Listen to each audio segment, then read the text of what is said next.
Question number 7 है, which of the following acids is a vitamin. देखिए, जो ascorbic acid होता है ये आपका विटामिन सी होता है, ठीक है। तो एस्कॉर्बिक एसिड इसका बिल्कुल सही ऑप्शन है। विटामिन सी को हम क्या बोलते हैं? Ascorbic acid. अब चलिए क्वेश्चन नंबर 8 पे चलते हैं।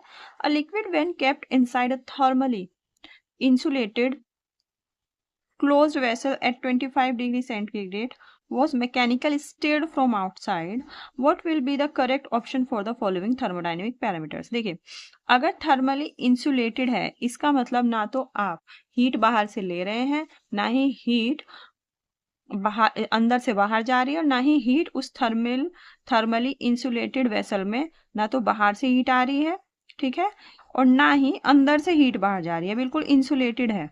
मतलब जितनी हीट इसके अंदर है वही है। फिर इसको मैकेनिकली स्टेयर कर दिया, इसमें क्या कर दिया? मैकेनिकली स्टेयर कर दिया। अब जब थर्मली इंसुलेटेड है तो Q इक्वल टू 0 हो गया, अंदर से बाहर और बाहर से अंदर तो कोई जा नहीं रहा है। अब जो मैकेनिकल स्टेयर कर दिया, मैकेनिकली जब स्टेयर कर दिया तो हीट में तो कोई कंट्रीब्यूशन नहीं होगा। तो जो ये एनर्जी आपने उसमें जनरेट की ये कहाँ स्टोर होगी? तो देखिए, आपको पता है कि जो अगर फर्स्ट लॉ है, फर्स्ट लॉ ऑफ थर्मोडायनेमिक्स क्या बोलता है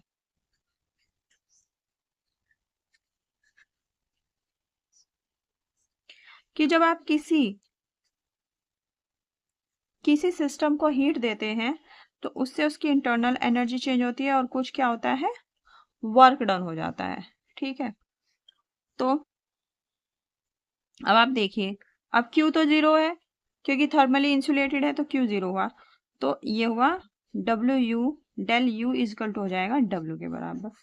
यानी कि जितनी भी आपने एनर्जी दी वो आपकी इंटरनल एनर्जी चेंज में क्या हो जाएगी? कंज्यूम हो जाएगी। और जो इंटरनल एनर्जी चेंज जितना होगा वही किसके इक्वल होगा? वही इक्वल होगा वर्क डन के। तो देखिए, Q 0 तो सब में है, ठीक है, तीन ऑप्शन में Q इक्वल टू 0 है, तीन ऑप्शन में से कुछ भी हो सकता है। अब जब वो आप एनर्जी दोगे तो इंटरनल एनर्जी तो बढ़ेगी, घटेगी तो है नहीं, ठीक है, क्योंकि हीट में तो कोई चीज कंज्यूम हो नहीं रही है, तो del u is greater than 0, ठीक है।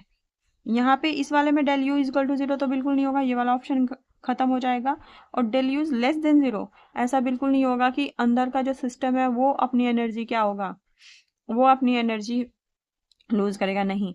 जब बाहर से आपने मैकेनिकली स्टेयर किया उससे क्या होगी? उसकी जो इंटरनल एनर्जी होगी वो होगी इंक्रीज होगी।